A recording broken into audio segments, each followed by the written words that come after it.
The massive crystal doors of the Galactic Council chamber swung open, revealing a sight that made Ambassador Jiho Kim's heart race.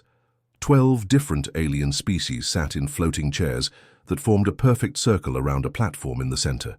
Each creature was more strange and beautiful than the last. Beings made of light, insect-like creatures with multiple arms, and tall blue giants with glowing eyes. Jiho walked slowly to the center platform, his footsteps echoing in the enormous room. Behind him came Dr. Sua Park and 3 other members of Earth's diplomatic team. They had spent 2 years preparing for this moment, the first time humanity would meet other intelligent species. The chamber was carved from a single piece of green crystal that seemed to pulse with its own inner light. Symbols from countless civilizations covered the walls, telling the story of a galaxy united in peace. But as Jiho looked around, he saw no welcome in the eyes watching him. "The species called humans will now hear our judgment," spoke a voice. That seemed to come from everywhere at once. It belonged to the eldest council member, a being of pure energy that shifted between different colors. Dr. Park clutched her data pad, which contained everything they hoped would convince the council to accept humanity, examples of their art, music, scientific discoveries, and acts of kindness. They had prepared for months, learning the customs of each species, practicing their words.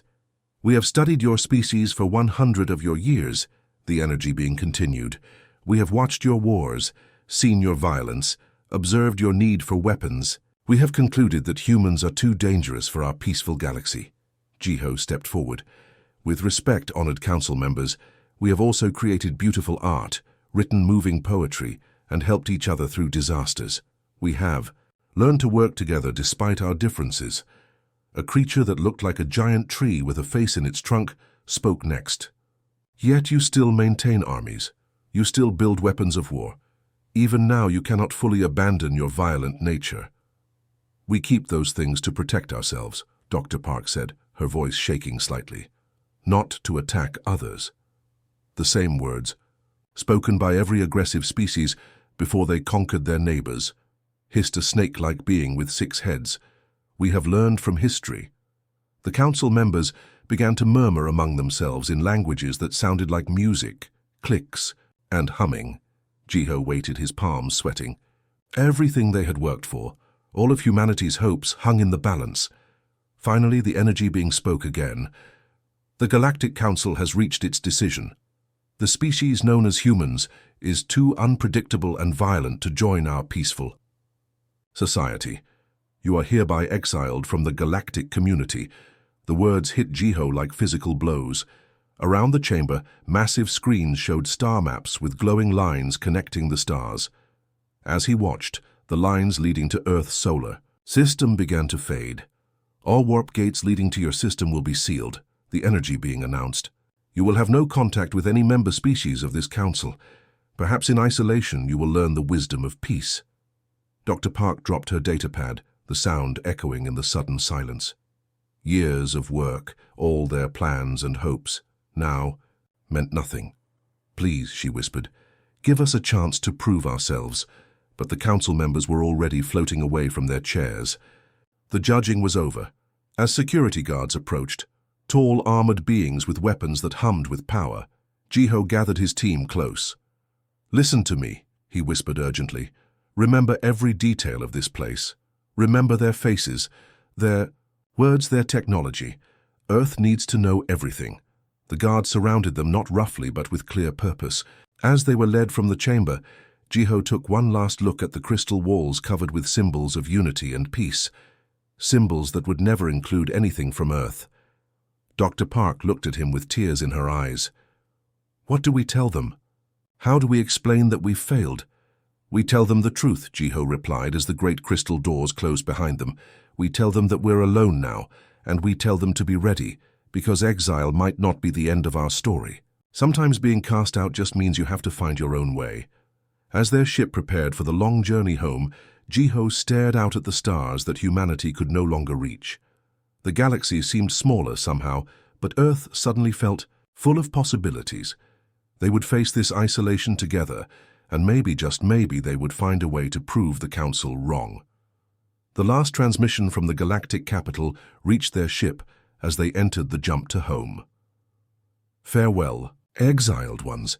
May you find wisdom in your solitude. Jiho smiled grimly. They have no idea what they've just unleashed. Captain Daeho Jung stood at the window of the space station, watching sparks fly from the giant shipyard floating near Mars.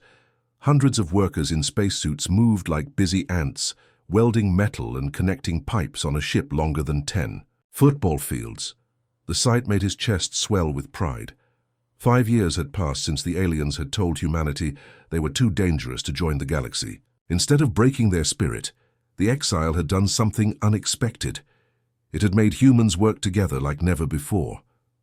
"Captain," called Dr. Hyerin Ko, floating over with her tablet in hand. Her hair was tied back, and her work clothes showed the oil stains of someone who spent hours fixing engines. "New Soul is ready for her first test flight." Daeho nodded and pushed off the wall, floating expertly through the station's zero gravity. The whole place smelled of metal, electricity, and the recycled air that all space stations shared. People from every country on Earth worked together here, their old differences forgotten in the face of their shared exile. On the main screen, the face of President Minho Yeon appeared from Earth. The man looked tired but determined. Behind him, Daeho could see the United Earth flag, a blue and green symbol that had replaced the old national flags when the countries finally became one. "Dr. Ko," the president said, "are you certain the new drive works? We cannot afford to lose people testing untried technology."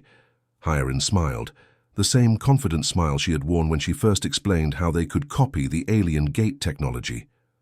"Sir, we have not just copied what they use, we have made it better. Their gates only connect to places they have been before. Our drives can go anywhere we want." Daeho floated closer to the screen. "Mr. President, we have identified 47 star systems within range, and these are not the pretty, easy worlds the Council species like to live on." The President leaned forward. "What do you mean?" "The Council likes worlds that are green and blue with nice weather and no dangers," Daeho explained. "But we have found worlds they called impossible. Planets with radiation that would kill them, moons covered in active volcanoes, systems where gravity pulls in strange ways. To them, these are death traps. To us, they might be perfect." On cue, Hyerin brought up images on her tablet. "Look at this one," she said excitedly. "The Council's records call it a hellscape. But the radiation levels are not too different from what our nuclear workers already handle, and the volcanic activity could power entire cities." The president studied the images. Since the exile, Earth had changed. The constant fights between countries had stopped. Amazing things happened when all of humanity worked toward the same goal. Cities had been rebuilt, new technologies developed, and old problems solved. It was as if the alien rejection had finally made humans remember they were all part of the same species. "And you are sure our ship can reach these places safely?" the president asked. Daeho grinned. "Sir, we have tested the drive 17 times. It works perfectly, better than perfectly. It uses less energy than what the Council uses." From the corner of the station, another voice called out, "Captain, we are receiving communication from New Soul." The image on screen changed to show the inside of the new ship. A young woman in a blue uniform stood at attention. "This is Commander Bia. Way of the UES New Soul. All systems are green. We are ready to make history." The president stood up slowly back on Earth. Behind him, advisors and engineers watched from the United Earth headquarters. "Captain Jung, Dr. Ko, 5 years ago, aliens told us we were not good enough for their galaxy. Today, you are about to prove them wrong." He paused, and his voice grew stronger. "They wanted to cage us in our own solar system, hoping we would learn to be peaceful and quiet like them. But humans are not meant to be caged. We are meant to explore, to build, to push boundaries." Daeho felt excitement buzz through the station. Every person watching held their breath. "Captain," the president continued, "I give you permission to begin our expansion into space, find us new homes. Show the galaxy what humanity can do when we work together. Show them what it really means to be exiled." Dr. Ko's fingers flew over her tablet. "New Soul, you are go for launch." On the viewers, the massive ship began to move. Its experimental drive glowed with blue light, as it slowly left the Martian shipyard. For a moment, it hung in space like a bright star. Then, in a flash of light that lit up the solar system, it vanished. The galaxy had just changed forever. Humanity was no longer trapped. They were free to make their own destiny among the stars, and they were just getting started. Admiral Yeona Kim felt the gentle hum of her ship's engines as she stared. Out of the swirling clouds of a gas giant, the planet's angry purple and orange colors would have frightened the Council species, but to Yeona it looked beautiful. Dangerous, yes, but beautiful. Her ship, the Freedom's Edge, was one of 20 vessels in the human fleet moving through what the aliens called the Deadlands. These were the parts of the galaxy that no Council species would ever visit. Systems with too much radiation, planets with killer storms, or moons that shifted their gravity without warning. "Admiral," called Lieutenant Taiho Won from his station, "we have a message coming in from New Busan Station." "Put it on screen," Yeona ordered, floating over to the main display. Her ship was built for zero gravity, unlike the alien vessels that needed artificial gravity throughout. The screen flickered, and suddenly she could see Governor Minji John standing in front of a window that showed the most amazing sight. Towers of glass and metal stretched up from the surface of a moon, while behind them, an active volcano shot lava high into the air. The lava glowed bright red and orange, but the buildings stood untouched. "Admiral Kim," Minji said with a tired but happy smile, "I have great news to report." Yeona had known Minji since they were both children on Earth. The governor had volunteered to lead one of the most dangerous missions, building a colony on a moon where volcanoes never stopped erupting. The Council had marked it as completely impossible to live on. "Tell me everything, old friend," Yeona said. Minji pointed behind her. "We have finished testing our new terraforming machines on the lava fields. The volcanic activity that the Council feared is actually helping us. The heat powers our entire city for free. The minerals in the lava are worth more than gold." The Admiral watched as a massive machine moved across the lava field in the background. It looked like a giant spider with dozens of legs, but instead of walking away from the lava, it walked right into it. Steam and smoke rose around it, but the machine kept working. "That is our new harvester," Minji explained. "It walks right into active lava flows and pulls out rare metals that the Council species have never seen. We have found compounds that make our ships faster, and materials that make our weapons stronger." Yeona shook her head in wonder. "And how many people live there now?" 50,000, with more arriving every week," Minji replied proudly. "They come from all 16 of our systems. The money from the minerals alone will pay for 3 more colony expeditions to systems the Council fears." Lieutenant Wan looked up from his station. "Admiral, we are receiving similar reports from all our colonies. The radiation worlds are producing new medicines. The heavy gravity planets are making our people stronger. The asteroid fields are giving us more metal than Earth ever had." Yeona moved to look out the window again. In the distance, she could see 2 more human ships docking with a mining station built inside a dangerous nebula. The pink and blue clouds of gas looked pretty, but they were full of radiation that could kill most alien species in minutes. Humans had learned to use special suits and live there safely. "Minji," she said, turning back to the screen, "do we have any news from our scouts?" The governor nodded. "Yes, Admiral.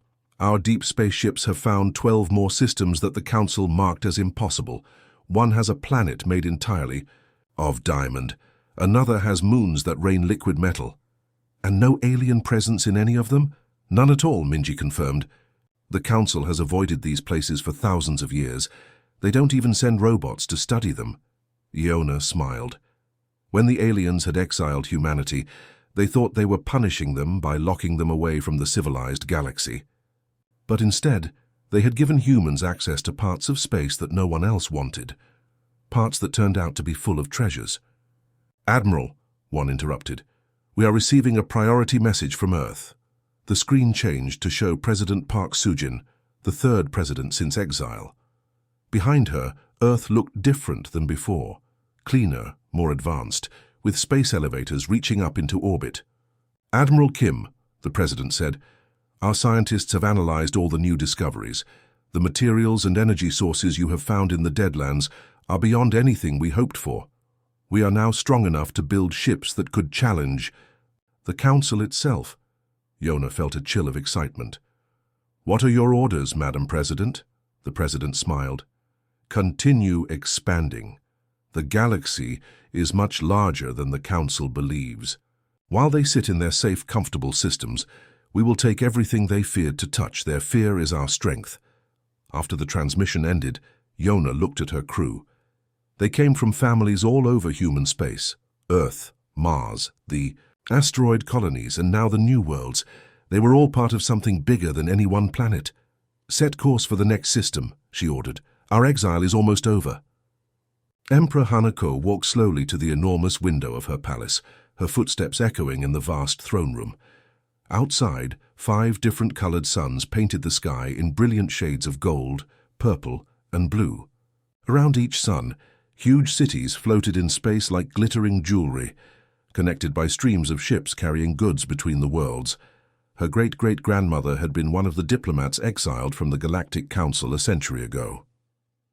Now, Hana ruled an empire that stretched across dozens of star systems, built in the hostile regions the Council had always feared. "Your Majesty," called General Domin Lee, approaching with quick steps. His uniform showed the stars of 40 different worlds, each one a system humanity now called home. "We have urgent news." Hana turned from the window.